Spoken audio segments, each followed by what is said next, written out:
CM Yogi Adityanath के जिम्मे है मिल्कीपुर और कटहल seat. Deputy CM Keshav Prasad Maurya के जिम्मे है फूलपुर और मझवा सीट।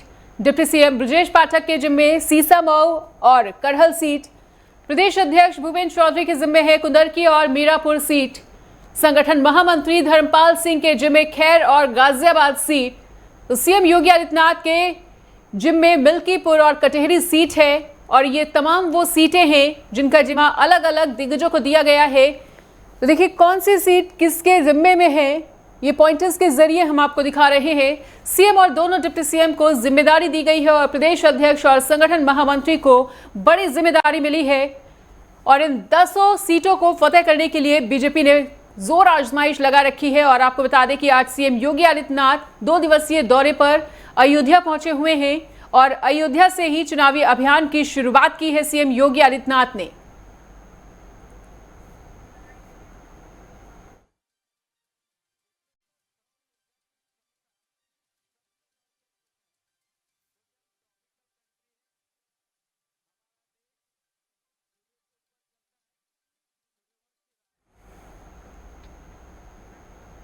और इस बीच हमारे साथ हमारे संवाददाता अनिकेत तिवारी जुड़ चुके हैं। अनिकेत, देखिए विधानसभा उपचुनाव को लेकर तमाम दिग्गजों को जीत का जिम्मा दे दिया गया है। बीजेपी जोरों आजमाइश लगाकर जुटी हुई है और कोई कोर कसर नहीं छोड़ना चाहती। फिलहाल बीजेपी की तैयारियों को लेकर क्या कुछ कहना चाहेंगे? बिल्कुल, देखिए निश्चित तौर पर अगर बात की जाए उत्तर प्रदेश में 10 सीटों पर जो उपचुनाव होना है उसको लेकर अगर बात की जाए बीजेपी की, तो बीजेपी की जो कोर कमेटी है वो लगातार कहीं ना कहीं बैठक कर रही है। और अगर बात की जाए तो उस कोर कमेटी के जो 4 सदस्य हैं उनके ऊपर ये जिम्मेदारी तय की गई है कि वो इन 10 सीटों पर जो उपचुनाव होने हैं उसमें अपनी जीत सुनिश्चित कराएंगे बीजेपी के लिए। हालांकि अगर बात की जाए मुख्यमंत्री योगी आदित्यनाथ की, तो मुख्यमंत्री योगी आदित्यनाथ खुद अयोध्या की जो मिल्कीपुर सीट है और अम्बेडकर नगर की जो कटहरी सीट है उसकी जिम्मेदारी खुद मुख्यमंत्री योगी आदित्यनाथ ने अपने कंधों पर ली है। वहीं अगर बात की जाए डिप्टी सीएम ब्रजेश पाठक की, तो ब्रजेश पाठक को करहल की और कानपुर में जो सीसामऊ की विधानसभा सीट है उसकी जिम्मेदारी दी गई है। वहीं अगर बात की जाए जो संगठन मंत्री धर्मपाल है उनको खैर और गाजियाबाद की जिम्मेदारी दी गई है। तो ये जो 4 लोग हैं, उसमें केशव प्रसाद मौर्य की बात की जाए तो उनको फूलपुर की जिम्मेदारी दी गई है। तो अलग अलग जो 4 लोग हैं इनके ऊपर ये जिम्मेदारी है कि 10 सीटों पर जो उपचुनाव होना है उसमें बीजेपी के लिए न केवल जीत सुनिश्चित हो बल्कि एक बड़ी जीत हासिल करवानी है बीजेपी को। और यही कारण है कि लगातार बीजेपी की तरफ से न केवल बैठकों का दौर देखने को मिल रहा है बल्कि जो कोर कमेटी है वो कोर कमेटी कहीं ना कहीं पूरी तरह से इस चुनाव में नेतृत्व करती हुई नजर आएगी।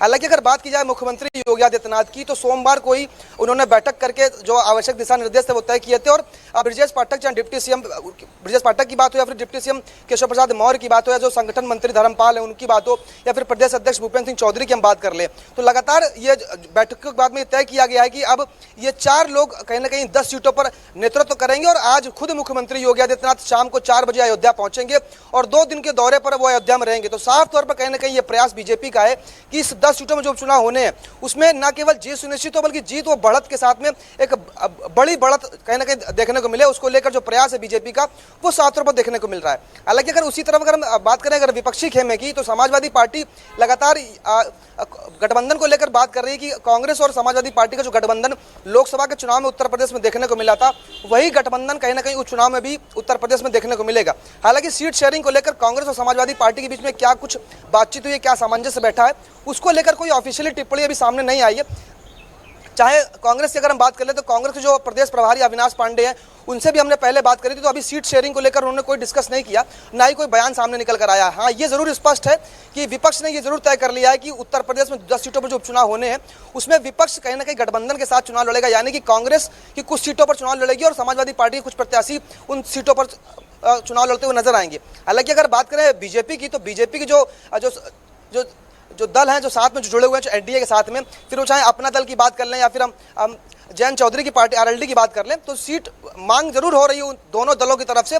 और अगर बात करें संजय निषाद की, तो संजय निषाद भी कहीं ना कहीं डिमांड जरूर अपनी रखते हुए आ रहे हैं। लेकिन भाजपा की जो कोर कमेटी है वो इस बात को कितना मानेगी, जो संगठन है वो इस बात पर कितना अपनी हामी भर पाएगा, ये खैर अभी तय होना भी बहुत दूर की बात है। हालांकि अगर बात की जाए उपचुनाव की तारीखों की, तो तारीखों का ऐलान जरूर नहीं हुआ है, लेकिन बीजेपी की जो तैयारियां हैं वो कहीं ना कहीं जमीनी स्तर पर अब देखने को मिल रही है। क्योंकि अगर हम बात करें लोकसभा के चुनावों की, तो जिस तरह से केंद्रीय नेतृत्व हो या फिर उत्तर प्रदेश का नेतृत्व हो जो दावा कर रहा था कि लोकसभा में एक बेहतर प्रदर्शन बीजेपी का देखने को मिलेगा और 80 सीटों पर जीत सुनिश्चित करने का जो दावा था बीजेपी का, वो दावा कहीं ना कहीं रिजल्ट आने के बाद में धराशायी होता हुआ नजर आया।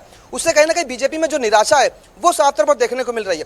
हालांकि अब उपचुनाव है तो एक बार फिर से कहना कि बेहतर प्रदर्शन करने की एक जिम्मेदारी बीजेपी के तमाम वरिष्ठ नेताओं के कंधों पर है। और हालांकि अगर बात की जाए सूबे के मुख्यमंत्री योगी आदित्यनाथ की, तो निश्चित तौर पर अयोध्या सीट, जो मिल्कीपुर जो विधानसभा सीट है जो अयोध्या के कॉन्स्टिट्यूशन में आती है, तो वो जीतना कहीं ना कहीं बीजेपी के लिए एक नाक की बात है। क्योंकि ये बात करें अगर राम मंदिर की, तो राम मंदिर का मुद्दा लोकसभा के चुनाव से पहले लगातार गरमाता रहा, न केवल गरमाया बल्कि एक कहीं ना कहीं बीजेपी की जो पूरी राजनीति थी उस पर कहीं ना कहीं केंद्रित देखने को मिली थी लोकसभा के चुनाव में। हालांकि उसका बहुत ज्यादा कोई परिणाम, बहुत अच्छे परिणाम बीजेपी को नहीं मिले थे और यही कारण था कि अयोध्या की सीट बीजेपी हार गई थी।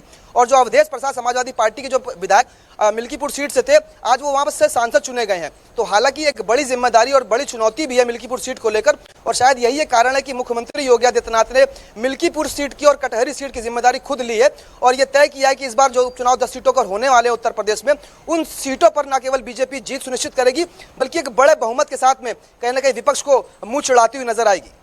बिल्कुल अनिकेत, तो जैसा कि आपने बताया कि मिल्कीपुर सीट जो है वो नाक की लड़ाई बनी हुई है और ऐसे में सभी का फोकस जो है वो मिल्कीपुर सीट पर काफी ज्यादा है, इसीलिए शायद सीएम योगी आदित्यनाथ ने इस सीट की जिम्मेदारी अपने ऊपर खुद ली है। तो किस तरह से सियासी समीकरणों को साधने का प्रयास किया जा रहा है वहां पर? देखिए मनीषा, अगर बात की जाए सियासी समीकरणों की, तो निश्चित तौर पर अगर हम बात करें चुनावों की, तो चुनाव कोई भी हो, फिर वो चाहे विधानसभा का चुनाव हो या पंचायत, जिला पंचायत का चुनाव या फिर लोकसभा के चुनाव हो, कहीं ना कहीं चुनाव जातीय समीकरण को साधने के साथ ही शुरुआत की जाती है। और हालांकि अगर बात करें बीजेपी की, तो बीजेपी चाहे जातीय समीकरण साधना हो या फिर विकास के मुद्दों पर बात करनी हो, इन सभी कहीं ना कहीं मुद्दों को लेकर जनता के बीच में जा रही है। हालांकि अगर बात करें लोकसभा के चुनाव में, तो जरूर परिणाम उत्तर प्रदेश से बहुत बेहतर नहीं मिले थे, लेकिन उसके बावजूद भी कहीं ना कहीं केंद्र में आज एनडीए की सरकार और प्रधानमंत्री नरेंद्र मोदी के नेतृत्व में आज एनडीए की सरकार चलती हुई नजर आ रही है। लेकिन अगर बात करें उत्तर प्रदेश की सियासत में, जरूर कहीं ना कहीं इस लोकसभा के चुनाव में थोड़ा परिवर्तन देखने को मिला था और विपक्ष ने एक अच्छी बढ़त भी बनाई है। अगर बात करें समाजवादी पार्टी की, तो समाजवादी पार्टी 33 सीटों पर अब उत्तर प्रदेश में प्रतिनिधित्व कर रही है। तो निश्चित तौर पर कहीं ना कहीं विपक्ष का जो खेमा है वो कहीं ना कहीं बढ़ता हुआ जरूर नजर आ रहा है। लेकिन अगर बात करें बीजेपी की, तो निश्चित तौर पर चाहे केंद्रीय नेतृत्व या फिर उत्तर प्रदेश के नेतृत्व की हम बात करें, तो लगातार ये प्रयास किया जा रहा है कि जो छवि खराब हो रही थी बीजेपी की, उस छवि को बेहतर बनाया। इसके साथ ही जो विकास जगहों पर नहीं पहुंच पाया या फिर तमाम जो योजनाएं जिनसे लोग फलीभूत नहीं हो पाए हैं, उन योजनाओं को लोगों तक लेकर जाना है। और अगर बात करें लोकसभा उपचुनावों की, तो निश्चित तौर पर उपचुनाव कहीं ना कहीं सेमीफाइनल की तरीके से देखने को मिल रहा है बीजेपी की तरफ से, क्योंकि साफ तौर पर 2027 का चुनाव आने वाले समय में उत्तर प्रदेश में देखने को मिलेगा और उसके पहले 10 सीटों पर विधानसभा के उपचुनाव होने जा रहे हैं। तो साफ तौर पर कहीं ना कहीं अगर 2027 चुनाव को देखें, तो उससे पहले कहीं ना कहीं बीजेपी इन चुनावों को सेमीफाइनल के तौर पर देख रही है। और हालांकि जो 10 सीटें जो रिक्त हुई हैं, उन सभी 10 सीटों से जो लोग विधायक थे वो अब सांसद चुने गए हैं और अब वो सीटें रिक्त हैं। तो साफ तौर पर उन सीटों पर प्रतिनिधित्व करना बेहद आवश्यक है बीजेपी के लिए। शायद यही एक कारण है कि जो कोर कमेटी है भाजपा की, उस कोर कमेटी ने ये जिम्मेदारी ली है कि 10 सीटों पर वो जीत सुनिश्चित कराएंगे। और उस कोर कमेटी में मुख्यमंत्री योगी आदित्यनाथ भी आते हैं, डिप्टी सीएम ब्रजेश पाठक भी आते हैं और केशव प्रसाद मौर्य भी आते हैं, धर्मपाल सिंह जो संगठन मंत्री हैं वो भी आते हैं, जो प्रदेश अध्यक्ष भूपेंद्र सिंह चौधरी है पश्चिमी यूपी से आते हैं, जाट समुदाय से, वो भी इस कोर कमेटी में है। और इन चारों ही लोगों को ये जिम्मेदारी दी गई है 2-2 सीटों की कि वो जीत सुनिश्चित करेंगे इस उपचुनावों में। मनीषा, ठीक है अनिकेत, तो तमाम जानकारी को साझा करने के लिए आपका बहुत बहुत शुक्रिया।